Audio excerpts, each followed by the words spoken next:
Efesios 2, del 8 al 10, y vamos a leerlo todos juntos, y dice así, ¿la tenemos? Y dice así la palabra del Señor.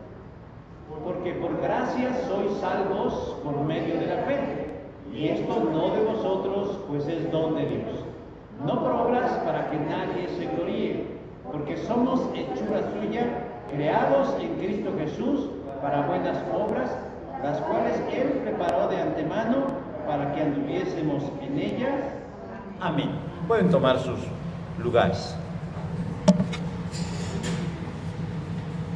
¿Cuántos aquí todavía ven tele abierta? O sea, que no tengan cable o plataforma de Netflix. Todavía hay personas, ¿verdad?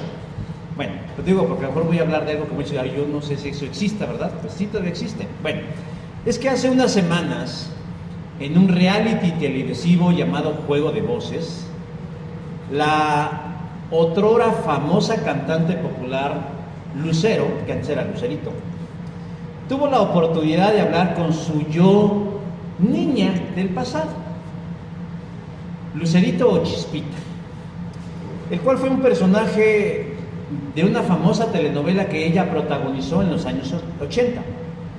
El encuentro fue por demás emotivo, moco, lágrima y dolor del corazón. Aunque fue creado por inteligencia artificial, fue muy exitoso este encuentro.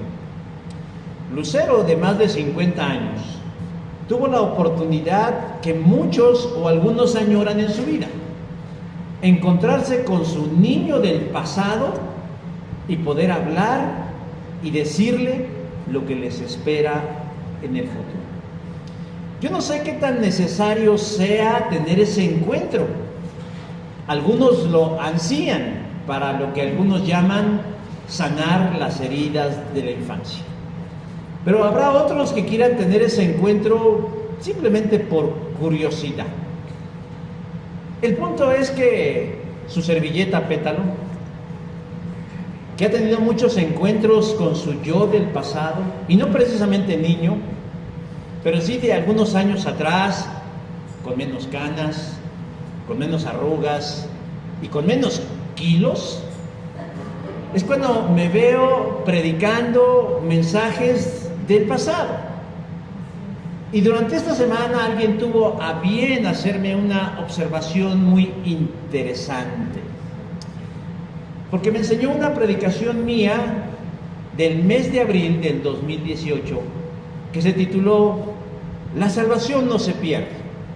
Así, tajante, contundente, que curiosamente se basa en la misma cita de hoy, Efesios 2, del 8 al 10. El punto es que parece,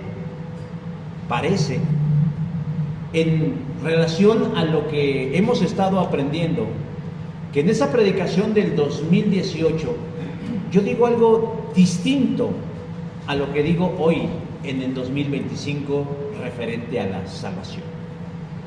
En aquella predicación afirmo sin tapujos que la salvación no se pierde bajo ninguna circunstancia. E incluso me refiero a que quienes piensan así son mentirosos y herejes por enseñar un evangelio distinto. La duda surge en saber si yo he cambiado en mi manera de pensar y si hoy considero que la salvación puede perderse. Y yo les hablo desde el corazón y la barriga, porque ya soy todo corazón y todo barriga. La gente no es la misma siempre. Y aunque el colectivo diga que la gente nunca cambia, lo cierto es que el ser humano evoluciona, algunos para bien y otros para mal. Quienes evolucionan para bien le llaman crecimiento profesional, crecimiento humano, desarrollo intelectual, avance espiritual, en fin. La gente se perfecciona, la gente se afina, la gente se pule y busca ser más preciso, más certero, más exacto, más contundente, más efectivo. Y eso es lo que yo he buscado desde que comencé mi carrera pastoral hace 27 años. Y es muy probable y es evidente que unas cosas han cambiado. Ya no soy el muchachito de 28 años que llegó a esta iglesia, ni el de 26 cuando lo invitaban a predicar y le daban 50 pesos para su camión. Qué generoso, me daban mis 50 pesos para mi camión. Un día no me dieron, me tuve que ir caminando. Bueno, qué gracias. Bueno, ya no somos los mismos, pero sustancialmente yo soy alguien que se inclina hacia la heterodoxia, es decir, hacia la ortodoxia. Es decir, trato de apegarme lo más que puedo al texto sagrado y despojarme de fallos que humanamente puedo tener. No soy infalible, nadie lo es. Aún aquel que diga que nunca interpreta o que es 100% bíblico, déjeme decir que no lo es, porque el único infalible es Dios. Pero con temor reverente trato de estar lo más cerquita posible al autor del texto, al autor de la historia, de la razón y de la fe, de lo que dicen acerca de la vida, de las palabras y de la misión de Cristo. Hay quienes me han escuchado hace 10 años y por razones del destino se van y me vuelven a escuchar y dicen: usted ha cambiado. Me echan flores como si fuera yo tumba, porque me dicen se le ve más seguro, tiene más elementos, tiene más experiencia, tiene más de Dios. Y caray, pues si después de 27 años no aprendemos nada, pues ya, tírennos a la basura. Pero sin afán de vanagloriarnos, sino de darle la gloria a Dios, yo sé que ustedes nunca han venido a escucharme a mí, sino han venido a escuchar y saber de Dios. Y a ustedes les puede dar igual si yo sigo creyendo lo mismo hoy que hace 8, 10, 15 o 20 años. Pero para su tranquilidad quiero decir que en esencia sigo siendo el mismo, solo que con algunos matices. Sigo creyendo que la salvación no se pierde, que es gratuita, que descansa en la obra de Jesús en la cruz. Pero tengo que admitir que al profundizar en mi estudio de la salvación, es decir, de la soteriología, he descubierto elementos que me dejan más en claro que la salvación es gratuita, pero no es barata. Y que si bien Dios nunca te la va a quitar, habrá quienes por indolencia personal la descuidan y por consecuencia la pierden. Y que hacer buenas obras contribuirán para la justificación final, que no son opcionales ni prescindibles. Y por eso hoy, 27 de abril de 2025, quiero hablarle al Gerardo del 2018 y decirle: tienes razón, pero te faltó precisar algunas cosas que la vida, que la relación con Dios te revelaría con los años. Y que hoy quiero volverle a hacer al pasaje 3 preguntas sencillas, básicas y elementales respecto a la salvación, para que quienes me escuchan tengan certeza, seguridad, claridad y firmeza en su propia salvación. Porque lo que está en juego no es un asunto de opiniones, sino del alma y de dónde pasaremos la eternidad. Dicho lo anterior, hagámosle la primera pregunta al texto, una pregunta básica y elemental, pero importante contestarla: ¿qué es la salvación? Y el verso 8 nos da la respuesta: es un don de Dios. Lo primero que quiero precisarle al Gerardo del 2018 es que uno no debe leer al apóstol Pablo como si Pablo fuera un creyente del siglo XXI, que tampoco debemos leerlo como si fuera un luterano o un reformado del siglo XVI, porque muchos hemos cometido el error, predicadores, maestros y misioneros, de aplicarle a Pablo anacronismos en su teología que no tiene en relación a su salvación, lo cual ha traído serias repercusiones que mencionaré más adelante. Pablo fue un judío, fariseo, shamaíta, esos intensos apasionados que mataban por la fe en el Dios verdadero, que se convirtió en el camino a Damasco a la fe en Jesucristo, y que bajo a esa óptica, hermanos, hay que leerlo, hay que entenderlo y hay que enseñarlo. porque Pablo no fue un teólogo del siglo XXI. Es más, hay quienes afirman que Pablo nunca se identificó como el mote de cristiano, sino como de un seguidor de Jesucristo. Pablo fundó la iglesia de Éfeso al final de su segundo viaje misionero, Hechos 18 del 19 al 21. Y como era su costumbre, lo primero que hacía Pablo era visitar la sinagoga local y predicar ahí el Evangelio de Jesús. ¿Por qué?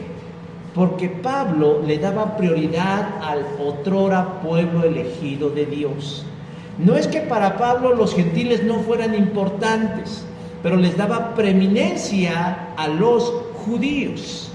Durante esa primera visita, Pablo estuvo 3 meses en Éfeso y sentó las bases para el nacimiento de una nueva congregación.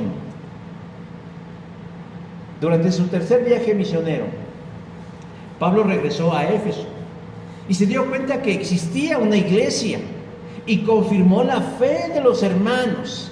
Y se dio cuenta que la iglesia ya no solo se componía de judíos, sino también de algunos gentiles. Y se quedó ahí para servir por 3 años. Una vez que terminó su trabajo de 3 años, Pablo se retiró y siguió predicando el Evangelio. Y fue hasta que estuvo preso en Roma 7, 8, 9 años después que volvió a contactar a la iglesia de Éfeso. Y entonces descubrió que mucha gente ya no lo conocía, ya no sabían quién era Pablo. ¿Por qué? Porque la inmensa mayoría de los miembros de esa iglesia ya no eran judíos, eran gentiles. Timoteo era el pastor, pero todos, o más bien casi todos, eran judíos, eran gentiles. Y había una particularidad en la iglesia de Éfeso que motivó a Pablo a escribir su carta. Los pocos judíos que había en Éfeso seguían manteniendo su cosmovisión acerca de la salvación en Yahvé, el Dios de Israel, y a la vez eran conversos a las enseñanzas de Jesús. Dentro de las prácticas de esos judíos cristianos estaba guardar ciertas obras de la ley para que en su mente se mantuvieran dentro del pacto de Dios. Ese era el pensamiento del judío del segundo templo. Guardar la ley no para salvación, sino para decirse a sí mismo: estoy dentro del pacto divino.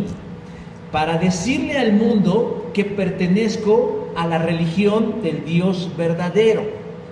Y ellos bien intencionadamente les decían a esos gentiles que no tenían nada de judíos que tenían que guardar ciertas obras. Los gentiles no entendían esta manera de pensar y creían que lo que querían ellos era que se judaizaran. Y hoy, al siglo XXI, cuando muchos leen la carta a los Efesios, creen que eso es lo que les están diciendo los judíos a los gentiles, que quieren que se judaicen. Pero no es así. Pablo decide escribirles para precisarles acerca de su salvación y les aclara de manera tajante que ellos son salvos no por mérito alguno. Verso 8: porque por gracia soy salvos. La palabra gracia es charis, que significa favor o bondad inmerecida de parte de Dios. Pero ¿por qué Dios habría de mostrarnos un favor tan grande como la salvación? Por nuestra propia capacidad para hacerlo. Inherentemente nosotros no podemos salvarnos a nosotros mismos, porque poseemos una naturaleza que se inclina hacia el pecado, ya que el pecado habita en uno. Romanos capítulo 7, verso 16. Y que lo heredamos de Adán en el huerto del Edén. Génesis capítulo 3. Eso, mis hermanos, nos incapacita de origen, de naturaleza. Y si nos queremos ver rimbombantes, ontológica y metafísicamente imposible podernos salvar. No podemos hacerlo. Por más mérito que hiciéramos, por más penitencias que desarrolláramos, por más obras que hagamos, nosotros no podemos salvarnos. El profeta Isaías describe el pecado de Israel y es duro en su descripción, pero lo ilustra perfectamente diciendo: todos nosotros nos volvimos como alguien impuro y todas nuestras obras justas son como una toalla higiénica sucia. Todos somos como una hoja que nos marchitamos y nos caemos, y nuestros pecados nos arrastran como el viento.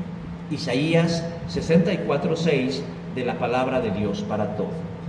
Ante esta incapacidad, ante esta imposibilidad inherente en el ser humano que necesita ser salvado, se requiere una respuesta contundente: gracia de parte de Dios. ¿Y cómo nos imparte Dios la gracia? Versículo 8: dándonos de manera gratuita. Es un don de Dios. Algunos reformados, es decir, quienes toman la enseñanza del siglo XVI, afirman que el pasaje de Efesios 2:8 afirman que es la fe proveniente de Dios la que nos hace ser salvos. Pero la frase no está construida de tal manera que nos centremos en la fe, sino que la frase está construida de tal manera que nos fijemos que la salvación es el don gratuito, generoso, abundante de Dios para nosotros. Por lo tanto, la salvación es un regalo. Ninguno de ustedes se ganó la salvación, sino que Dios se las regaló. Versículo 8 de la traducción en lenguaje actual. Ante nuestra condición limitada de poder salvarnos y de vincularnos con lo eterno, Dios ideó un plan donde el regalo viniera de parte de Él mediante la persona de Cristo, quien se revela a sí mismo diciendo: yo les doy vida eterna. Juan 10:28. Por lo tanto, mis hermanos, la salvación de nuestras almas y el perdón de nuestros pecados viene del cielo. Y Dios lo hizo realidad mediante el mejor regalo que podríamos recibir: la persona de Jesucristo. ¿Quedó claro? Perfecto. Segunda pregunta que debemos hacerle al texto y que le contestemos a ese Gerardo del 2018. Ya sabemos que es la salvación, es un regalo inmerecido de parte de Dios. Y la segunda pregunta es: ¿cómo nos hacemos de esa salvación? ¿Cómo llegamos a ser salvos? Versículo 8 dice: sois salvos mediante la fe. ¿Por qué Pablo tiene que precisarle a sus lectores que la salvación es un regalo de Dios? Bueno, ya dije hace un rato que en la iglesia de Éfeso había un corpúsculo de judíos bien intencionados que les recomendaban a los no judíos que cumplieran con ciertas obras de la ley para consolidar su salvación, no para alcanzarla, sino para complementarla, es decir, para consolidarla.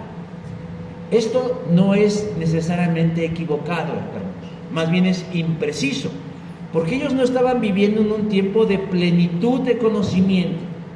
Las obras, el cumplimiento de la ley para un judío era imprescindible para saber si era hijo de Dios o no.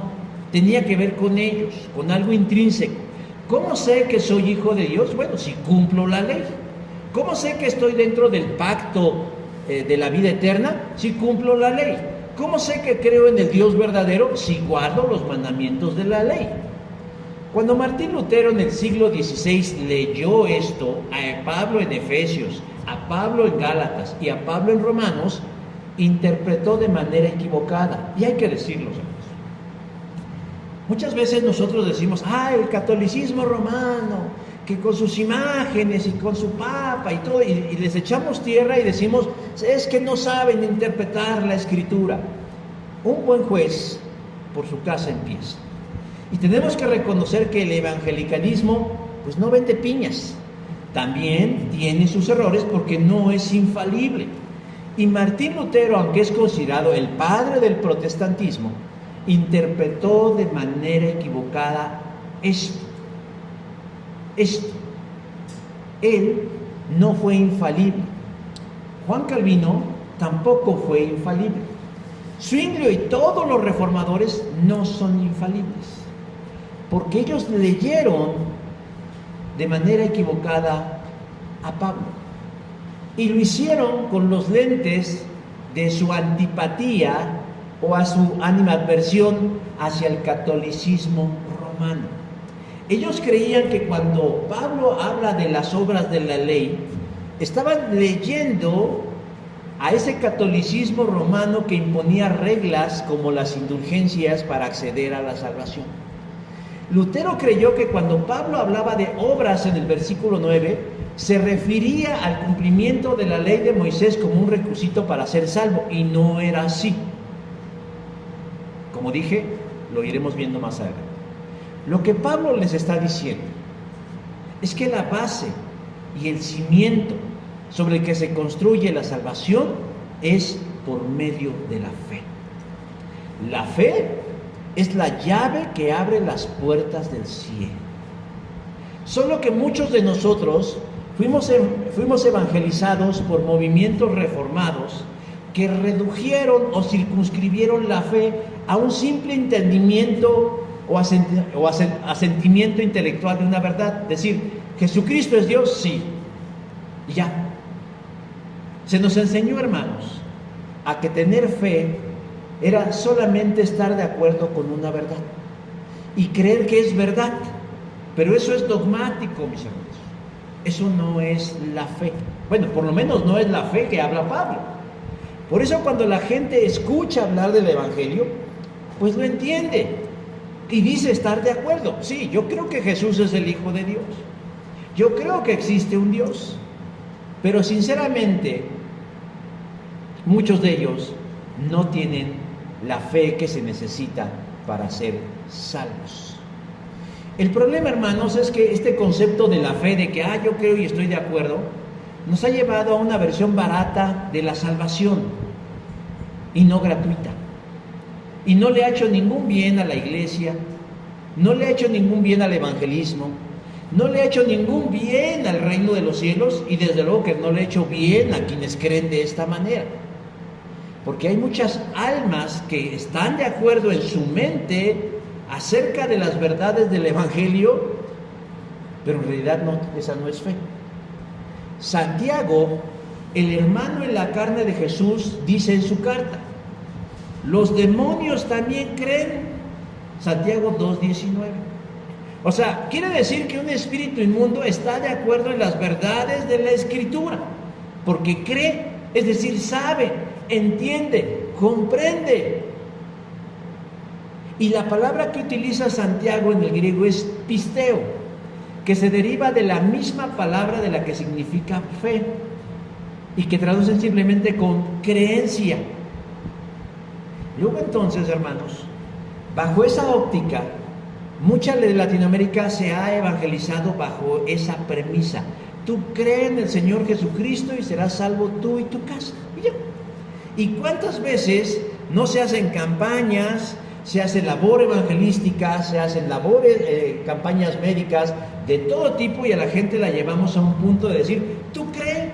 Y la gente dice, pues sí creo, o sea, sí entiendo, sí comprendo. Pero el problema, hermanos, es que creer o confiar o fe o pistis, que es la palabra de la que se traduce fe en Efesios 2:8, significa algo más que saber, algo más que estar de acuerdo. Implica una declaración de lealtad y de fidelidad al mensaje que estamos escuchando. Es como aquel compromiso que hace un novio o una novia delante de un altar de fidelidad.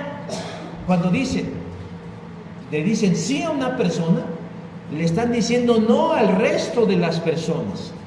En ese sentido, es el significado y el concepto de la palabra fe, porque pistis significa creencia, confianza, entrega, lealtad, fidelidad.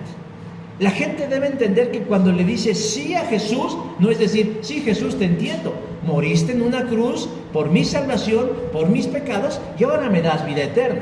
No solamente es eso, es decir, entiendo eso Y a partir de este momento, mi vida te pertenece. Lo que tú digas, lo que tú hagas, a dónde me lleves, lo que tú me exijas, yo lo voy a hacer. Porque estoy, en un cierto sentido, casado contigo, con tu misión, con tu persona, con tu palabra, con tus acciones, con tu propósito, con tu misión. Y es ahí, mis hermanos, donde el puerquito empieza a torcer el rabo. Porque la gente quiere disfrutar de la promesa de la vida eterna, pero no de la responsabilidad de la vida eterna. O sea, quiere tener el boleto de una mansión en los cielos, pero no quiere esforzarse ni 5 segundos mal argumentando que ya Cristo sufrió en la cruz, ya murió por mí, por lo tanto, yo me voy en automático. Pongo mi vida en drive. Es más, pensamos que la salvación es un Tesla, donde ya ni siquiera agarramos el volante, ya ni siquiera apoyamos los pedales, simplemente le ponemos vida eterna al cielo y nos vamos de Agustín, de Iturbide. Pero la salvación no es esa, mis hermanos. Si entendemos el concepto de la fe a la luz de lo que el apóstol Pablo nos está revelando en la Escritura, lo que nos está diciendo es que somos salvos por medio de la fe, es decir, mediante una declaración de confianza, de lealtad, de entrega y de fidelidad. Es lo que el teólogo Matthew Bates denominó salvación por lealtad. Para un judío, la salvación no comprendía únicamente la comprensión de una verdad, sino el compromiso delante de Dios de permanecerle fiel cualquiera que sea la situación de su vida. Por eso cuando leemos el Antiguo Testamento, nos damos cuenta que el conflicto de Dios con el pueblo de Israel no era que no tuvieran sana doctrina, no era que no tuvieran templo, no era que los levitas no cantaran bien, no era que las mujeres no usaran pantalones, si es que esa fuera la situación. No, el problema de Dios con su pueblo era su infidelidad espiritual. Lo que más le molestaba a Dios es que el pueblo anduviera en pos de otras cosas y de otros dioses. Eso es un acto de infidelidad.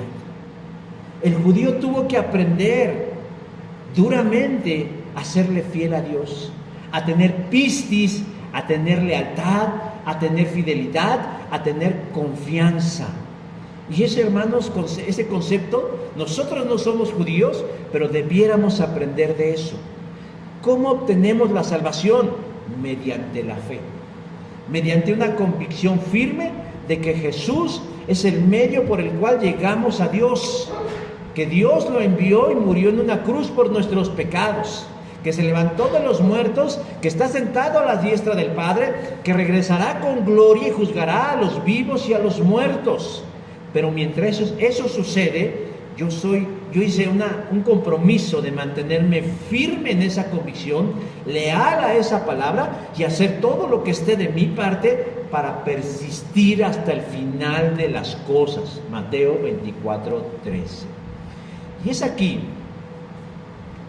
donde le decimos al Gerardo del 2018 que sí somos salvos por la fe, pero que la sola fe no es suficiente, sino que hay que llevarla al nivel del compromiso, más allá del creer y convertirnos en el hacer.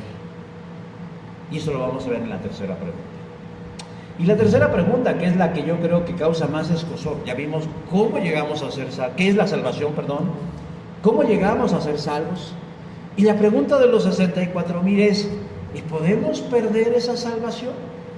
Versículo 10 dice, creados en Cristo Jesús para buenas obras. Y lo voy a repetir. Creados en Cristo Jesús para hacer de nuestra vida lo que queramos. Creados en Cristo Jesús, ¿para qué? Para buenas obras. Este es un asunto muy controvertido en el cristianismo, mis hermanos. Hay quienes afirman que la salvación se pierde y hay quienes dicen que no se pierde. Solo que la relevancia de la pérdida o no de la salvación es mucho más grande que muchas otras disputas que tenemos los cristianos. ¿Debemos los cristianos celebrar Navidad? pues no pasa nada si la celebramos o no. ¿Deben las mujeres usar pantalones o vestidos? No, tampoco es tan relevante. Existen todavía los dones sobrenaturales como las lenguas, las sanidades y esas cosas. Bueno, ¿puede una mujer ser pastora o no? Hermanos, esos son temas secundarios. Pero la discusión de si la salvación se pierde o no es crucial. Es crucial. Porque para muchos viven en angustia de perderé mi salvación. Pero el otro extremo es, ya soy salvo, ya puedo hacer lo que se me pegue la gana, total, yo ya tengo mi boleto. Gerardo de 2018 afirma categóricamente que la salvación no se pierde. Es más, pueden ir a ver ese video antes de que yo lo baje. Pueden bajar este video. Él dice que no se pierde bajo ninguna circunstancia. No importa si inclusive se aparta del camino. No importa si vive en pecado o si apostata de la fe. Y la pregunta es, ¿yo sigo creyendo lo mismo hoy? Yo sigo creyendo que la salvación es gratuita y por gracia, que se obtiene mediante la fe y que está sustentada en la obra de Cristo en la cruz y en su resurrección.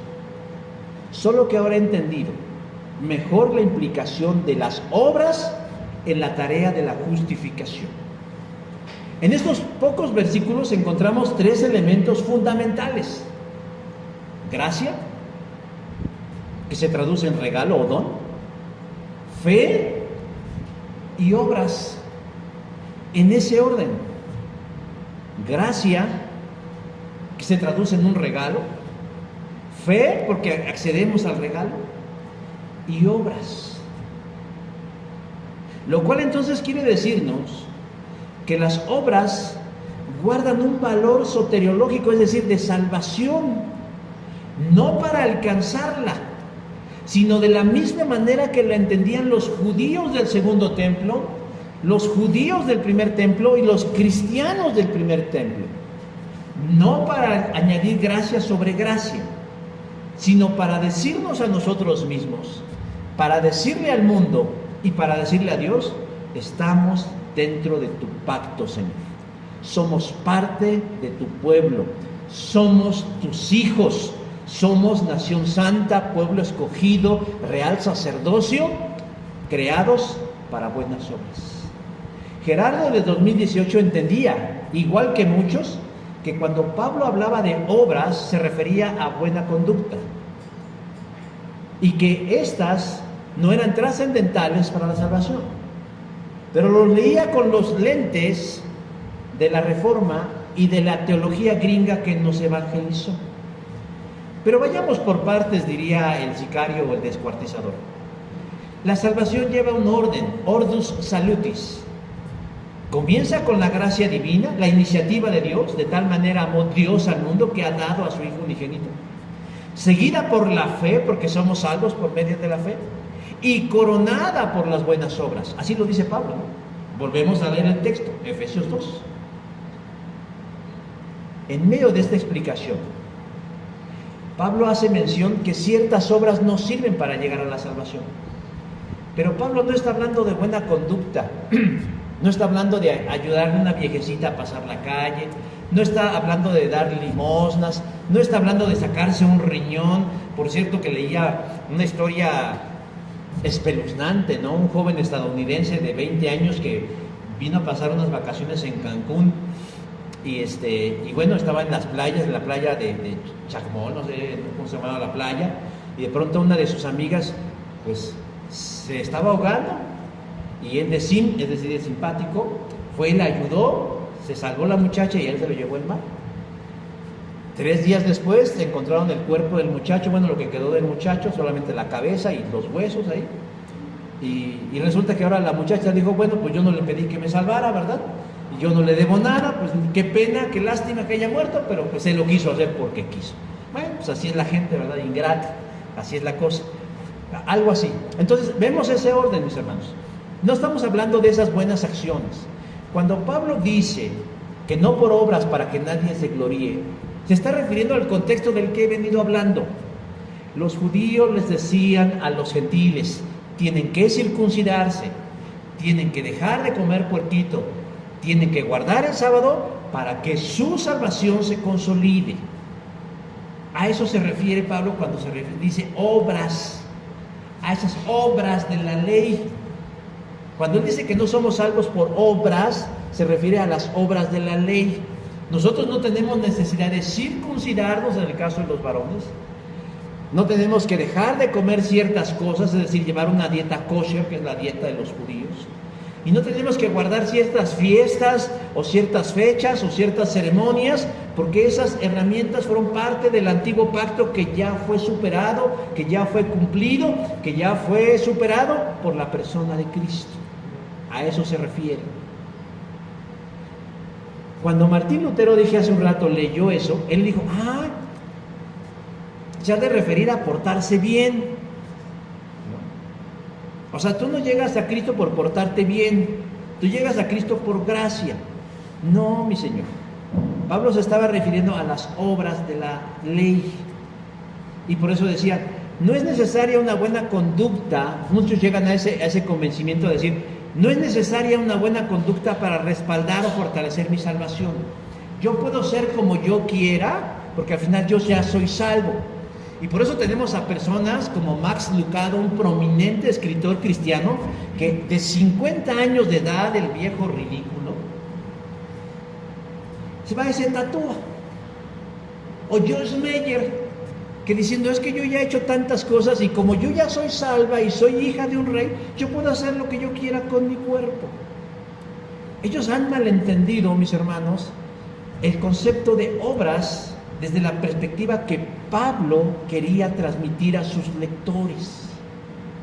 Cuando ellos leen obras, es decir, Martín Lutero, los reformadores y muchos, en los escritos de Pablo, creen que se refieren solamente a una conducta, porque así lo enseñaba la Iglesia Católica Romana. Y por eso ellos desarrollaron el concepto de la sola gracia, de la sola fide, de la sola fe, sustentándola en textos como Habacuc 2:4, Romanos 1:17, Gálatas 3:11 y Hebreos 10:38, donde dice, en todas dice, el justo por la fe vivirá. Solo que hay un pequeño asegún. En ninguna parte de estas 4 o 5 referencias aparece la palabra sola. Ese es un invento que ellos se aventaron. Y por eso cuando se celebra, se conmemoran los años de la Reforma, dicen las 5 fides, las 5 solas, sola escritura, sola gracia, solo Cristo y sola fe. No me acuerdo la otra, pero es sola fe. Y dicen, somos salvos solo por la fe. Y muchos mañosamente decimos, pues somos salvos solo por la fe. Y esto ha llevado, hermanos, a no tomarse con seriedad la vida en Cristo. Y consideran prescindible la obediencia, el sacrificio, el esfuerzo y la perseverancia. Hoy en día muchos cristianos no quieren ayunar porque dicen, ese es un sacrificio que le quiere añadir a la cruz de Cristo. No, Señor, es algo que es propio del creyente. La obediencia, el sacrificio, el esfuerzo y la perseverancia forman parte de nuestra justificación final. El salvo siempre salvo, hermanos, fue una frase que se originó como escarnio a quienes pensaban de esta manera. ¿Y saben cuál es la tragedia más grande que una persona pueda vivir? Creer que es salvo y al final no serlo. Y así hay algunos. Yo espero que no muchos. Hay muchos que creen en Jesús y son sinceramente creyentes de Jesús. Pero ¿qué creen? No son fieles. No viven haciendo el bien. No viven haciendo las buenas obras que Dios espera que hagan, porque dice, creados en Cristo Jesús para buenas obras. Viven vidas duales e incongruentes. Vienen a la iglesia, a la reunión, ponen cara y aspecto de piedad, pero su vida cotidiana se caracteriza por el pecado y no están dispuestos a hacer ajuste alguno en su manera de vivir. No quieren agradar a Dios en nada. Creen que la vida cristiana es un discurso de domingo y nada más. Y nada más. Pero la pregunta sigue en el aire. ¿Puede alguien dejar de ser salvo? Nunca de parte de Dios. Porque Él es fiel y justo. Yo les doy vida eterna y no morirán jamás, y nadie me las puede quitar. Juan 10:28 de la palabra de Dios para todos. Y entonces, Dios nunca te va a quitar la salvación. Pero hay quienes no cultivan su vida cristiana mediante la disciplina. Y disciplinas sencillas, mis hermanos, como leer la Escritura, como orar, como venir a la iglesia. Esas son las 3 disciplinas más básicas y elementales que todo creyente debiera caracterizar su vida. A veces ni esas. Quieren ser como Moisés y ver que el mar se abra así y la gente pasar en seco. Quieren que descienda fuego del cielo y que consuma a los opositores de Dios, como el caso de Elías. Pero caramba, diría el Señor, pues no lees ni la Escritura, no oras, no vas a la iglesia, tú quieres todo. Esas son solamente el comienzo, mis hermanos. Pero conforme nos vamos adentrando en la vida cristiana, la cosa se va haciendo más densa. Porque el Señor nos va pidiendo cada vez más y más compromiso. No para darnos más salvación, sino porque fuimos creados en Cristo Jesús para buenas obras. Para manifestar mediante nuestras acciones que somos parte del pacto divino. Y la gente que abandona las disciplinas básicas o cualquiera de ellas, termina abandonándolo todo, menospreciándolo todo, descuidándolo todo. Por eso el autor de la carta a los Hebreos nos exhorta a que no descuidemos una salvación tan grande. Porque si otros en otro momento recibieron un castigo tremendo, pues cuanto más nosotros, hermanos. De tal manera que la salvación nunca Dios te la va a quitar, sino que tú la puedes descuidar. Tú la puedes abandonar, tú puedes dejar de mantenerla y por consecuencia perderla, pero no porque Dios te la haya quitado, no por iniciativa divina, sino por tu apostasía, por tu renuncia, por tu indolencia, que no surge de la noche a la mañana, sino que comienza con el abandono de la comunión con Dios. Hoy no voy a hablar, estoy tan cansado. No, pero le decía a un hermano, decimos, no tengo tiempo para hacer ejercicio, no tengo tiempo para leer la Biblia, no tengo tiempo para ir a la iglesia. Ah, pero sí tuviste tiempo para ver los 10 capítulos de tu serie favorita, ¿verdad? Sí tuviste tiempo para irte a la fiesta, sí tuviste tiempo para irte al cine a ver Minecraft, tercera generación, sí tuviste tiempo para ir a echar el cotorreo, para dar la vuelta, para eso sí hubo tiempo. El problema no es el tiempo, el problema es cómo distribuimos nuestro tiempo y qué o quién es nuestra prioridad. Cuando de pronto nosotros empezamos a decir, pues total ya soy salvo, ¿qué pasaría si no oro hoy? ¿Qué pasaría si hoy no me encuentro con el Señor mediante la devocional de lectura de la Biblia? ¿Qué pasa si no voy a la iglesia o si dejo de congregarme? Pues sí pasa algo, hermanos, sí pasa algo. Se va desarrollando una gran indolencia hasta que el corazón se va endureciendo y sin darnos cuenta ya estamos afuera del redil, estamos fuera del pacto de Dios. ¿Y Dios lo hizo? No, lo hicimos nosotros. Lo hicimos nosotros, fue nuestra libre voluntad. Así por voluntad llegamos al Señor, así por voluntad podemos irnos del Señor. ¿Son necesarias las buenas obras para la salvación, hermanos? No para alcanzarlas, no para alcanzarla o para obtenerla porque es por gracia, pero sí para mantenernos en ella. No porque añada gracia, sino porque nos ayuda, hermanos, a estar en disciplina delante del Señor. Nos ayuda a permanecer, nos evita que caigamos en el ocio y en el descuido y siquiera pensemos en algún momento abandonar el camino de Dios. Y eso, hermanos, es el comienzo de la mayor desgracia que un ser humano pueda tener. De pronto darse cuenta que ya no es lo que alguna vez pensaba. Y así hay muchos, lamentablemente, bueno, no sé si muchos, algunos, que están viviendo su vida diciendo, yo soy cristiano, salvo, siempre salvo. Pero no haces buenas obras para las que cuales Cristo Jesús te creó. Pero yo soy salvo, siempre salvo. Él murió en la cruz. Lo dio todo por mí.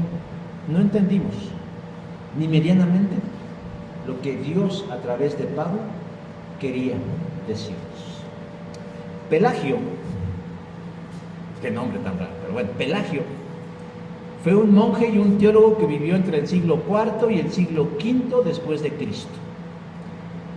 Era cristiano y fue acusado de herejía por enseñar que no existía el pecado original, que no existe, que el ser humano poseía libre albedrío, que sí tenemos, y que las obras contribuían a la salvación.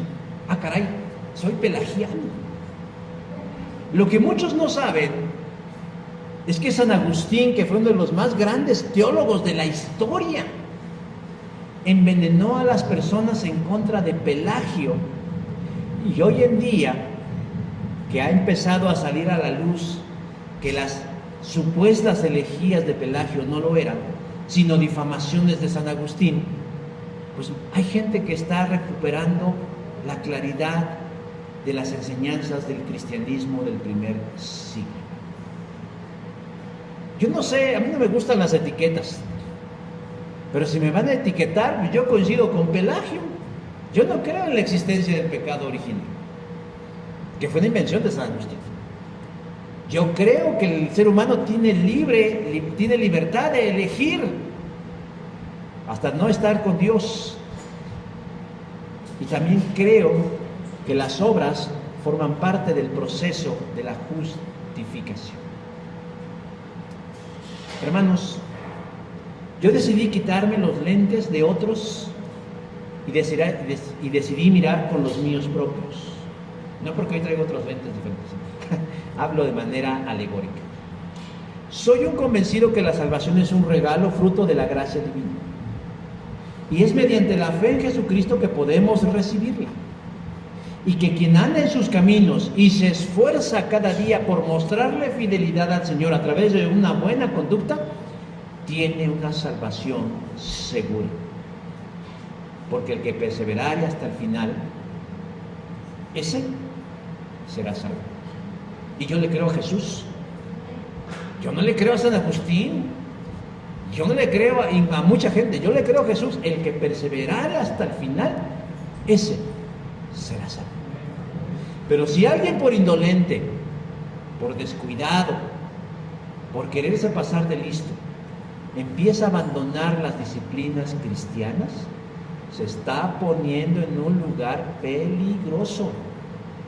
Porque un día, sin darse cuenta, abandonará la fe y por él mismo perderá el estado de gracia que Dios generosamente lo había colocado.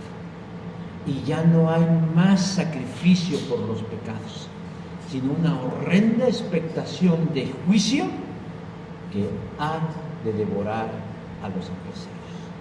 Dice Billy Graham, ¿saben qué es lo más horrible del infierno?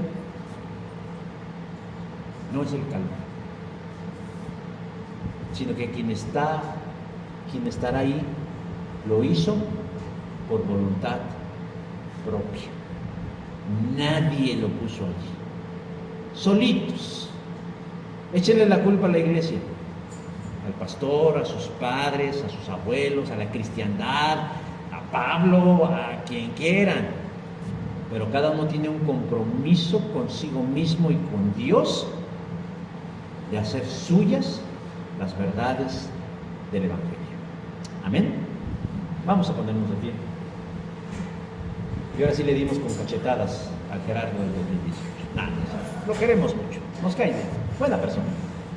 Señor Dios, te doy gracias en esta hora, porque tú eres fiel y has permanecido fiel de generación en generación, como lo dice Moisés en ese Salmo 90, lo cual significa, Señor, que tú has sido el mismo ayer, hoy y por los siglos, y que has mantenido siempre, Señor, tu verdad, pese al error y a la falibilidad de los seres humanos en la que solemos caer.